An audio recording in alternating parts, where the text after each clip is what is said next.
Welcome to our event at Lumonics, where we have prepared a one-of-a-kind, multisensory art experience for you. Before we begin, here is a brief history in which you will be also seeing a lot of the light art that is not currently on display at Lumonics from a collection of over 200 works.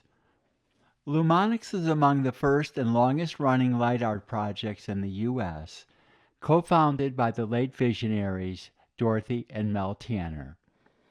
They are known for their Lumonics art form, which combines light, music, and sculptures to create immersive experiences, which originated in 1969 in Miami, Florida.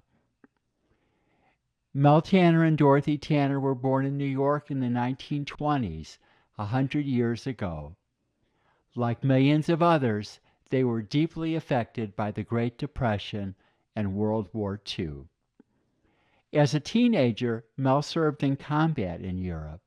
After the war, he enrolled at Pratt Institute and then the Brooklyn Museum School of Art under the new GI Bill. Dorothy Tanner worked at a photography studio and took classes in her free time at several schools, including the Brooklyn. It was there that they met when another student brought her to Mel's studio on a date.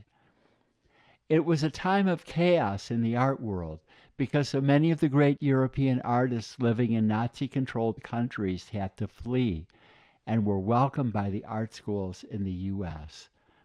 One of Mel's painting instructors was the famous Max Beckman, who did not speak English very well, and his wife did the translating.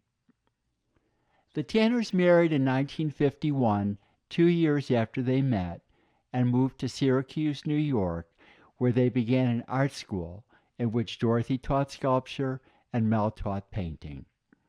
They longed for New York City and returned to open a co-op gallery. While running the gallery, Mel and Dorothy did commission work for many corporations, including General Electric, who asked them to create a sculpture to house the pacemaker. They chose the material acrylic glass, also known as plexiglass, which was and still is considered an industrial material, until the Tanners and other artists recognized its value as an art material, with its light-transmitting quality, lightness and weight, and durability. There is more to this story, and much of it is in the Tanners' own words. We will begin with the Dorothy Tanner Film and Forum at the Museum of Outdoor Arts in 2017 during the Tanner Retrospective.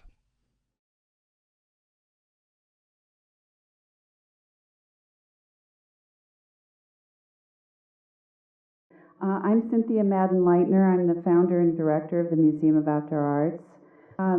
I have the privilege of introducing Todd Seiler. And Todd's going to talk a little bit about Dorothy and Mel Tanner and their work. And Todd is known as a cerebralist, an inventor, an author. And when I met him, he was writing a book called Think Like a Genius. And Think Like a Genius is a process that geniuses have used, and Todd has outlined all of the steps on how to invent and create in layman's terms, which is very exciting, and I'm very honored to have him with us today to talk to Dorothy and to talk about Dorothy's work. And it's fantastic to be here. When I first met Dorothy and got familiar with this world, I suddenly realized that what they have is this freewheeling kind of spirit of innovation that flows so naturally out of creativity, curiosity, wonderment, all the core things that we know when we look at and try to connect light and life. And, without those two fundamental things, we couldn't exist. And so in their work, what I see constantly, beautifully realized, is this intertwine, this eternal intertwine of light and life, like in our minds and nature, that are so natural, it's so organic, and they're embodiments, literally, if you think about it, matter, energy, material, and meaning, the things we imbue our structures and create things with. And in fact, I said to Dorothy at one point, I said, Genius is everywhere, every day, and everyone in every way imaginable, because we don't see it until it's manifest in some way. So I see so much invention and innovation in these works that absolutely take us to what might be called a synesthesia experience. And I do hope that this body of work and way of thinking and understanding the world and enabling us through the plastic arts to literally have an experience of what enlightenment feels like, looks like, and everything that flows radiates out of it. That's so exciting. That inspires us. Because after all, right, inspiration is key to all of this. And even the journey that Dorothy's been on with Mel and with Mark Billard in the way they construct and devise these just elegant, gorgeous pieces that in fact have so much light and life and all the symbolism, metaphorically, philosophically, that comes with it, that's absolutely special. And in fact, is part of an area that they're going in and that they're moving towards even now as they use literally the light of art to heal, to allow us to actually bring that presence in our lives and see it and experience it in a very, I would say, not just artistic, a spiritual way, but in a way that enriches our lives in a really profound way.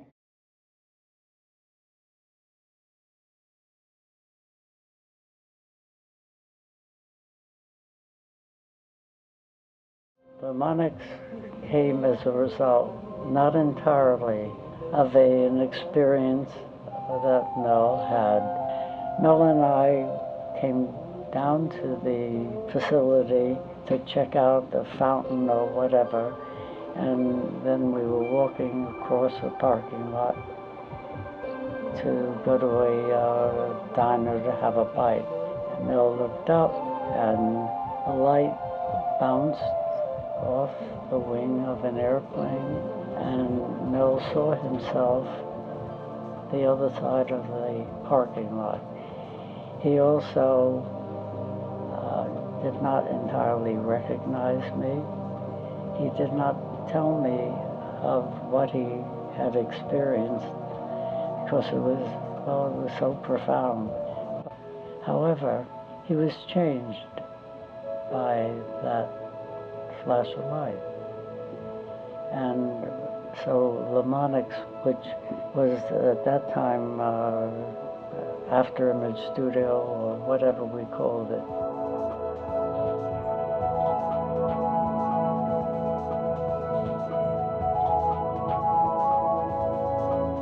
I think 1969 came into what was necessary for us to be doing, which is to further the combination of the sound and the light sculptures to raise the consciousness.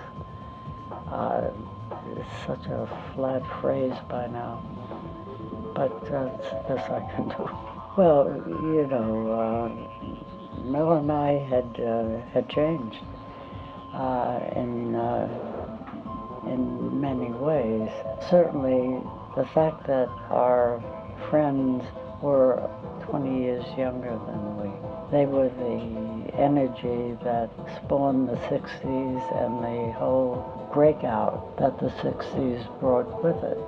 These people that we were in touch with were young people that were finding other ways of being, other ways of living. And light, or certainly music, was very, very important. It was the vehicle of transmitting that vibration. We picked up on that. And our early light and sound theater incorporated these people as audience. We had a warehouse. The warehouse had been our studio. And then we took another warehouse that was adjacent to it. So we had a performance space and we had a workspace. Our studio was in the same location as the theater, which was a large warehouse with a 30-foot wall. Mel had a circular sculpture in the middle of it that came out. We fell into a time when there were light shows starting to happen. There were black light rooms, all kinds of art that was coming out of the 60s mentality, which was very the hell with the past and what are we doing for tomorrow? What are we doing right now? That is saying something. And we fell into that possibility, and we utilized it differently than the kids did, but not totally. We actually took from it and recreated what we were doing with it, which was pretty impressive. Yeah, you talked about at the end of the film that you really believe light and sound is a healing force. So could you talk a little bit about that? Well, you know, so far as light and sound, certainly sound, I had a gut recognition that this is a healing thing. The reason I keep going is because I do want it to continue to happen. I think it's valuable. I wouldn't like to think of having spent a better part of a lifetime on something inconsequential. On the other hand, no, not the other hand. I would like it to be appreciated for people to have it to do with as they will. I have to say that many scientists believe a discovery is an accident waiting for a prepared mind. Yes. So you're kind of preparing the minds through the work and so forth that you do in a very fluid, very imaginative, and very unbounded way, which is quite extraordinary. Being able to utilize the art, the power of the art, the light art, to create healing. Our experience in Miami and Fort Lauderdale, and I guess what's really kept us going is the fact that it's not just doing art, it's looking to combine the light art that we do and music to bring people to a better, a healing place. You start by getting a lot of plastic and electricity and some sauce. And a lot of different elements. And you start arranging them, start putting them together this way, that way, until it kind of fits.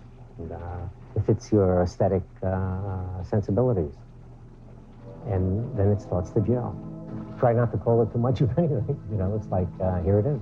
And but if you have to and really go further into it, certainly it's an art form. Yes, it is. I don't know what else can describe that.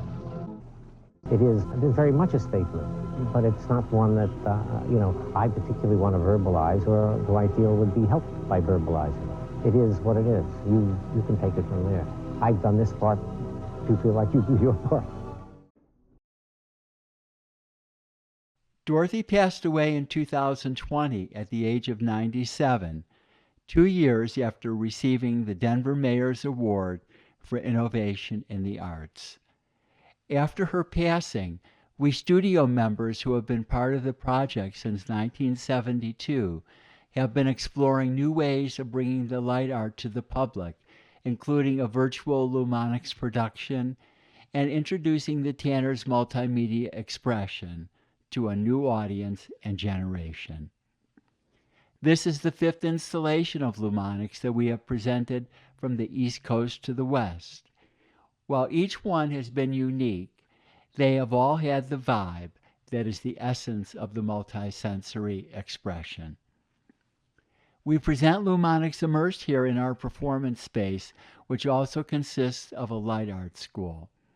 We teach students of all ages how to construct and artify a lighted cube, one of the first lighted shapes by the Tanners, and what became a building block of this art form. The essence of the immersive experience is in its ability to inspire creativity and positively affect people on physical, emotional, mental, and spiritual levels, which remains true to the Tanners' original vision. We will now begin the special presentation we have created for you, using original visual music accompanied by special effects and the Lumonics Light Orchestra, which teammate Mark Ballard will be conducting live for you. Much of the soundtrack was created by Dorothy in collaboration with Mark when she was in her 70s and 80s. It is a unique hybrid of jazz, classical, world, electronica, spoken word, and some other genres we haven't figured out what to call them yet. The video is from our 50-plus years of archives. Mark continues to create music and visuals, with some of the new visuals derived from rides in the mountains, which Mark records and then alters. Lumonics Immerse continues to push the boundaries of artistic expression and sensory engagement. We hope this experience will leave you feeling inspired and energized. Thank you for coming.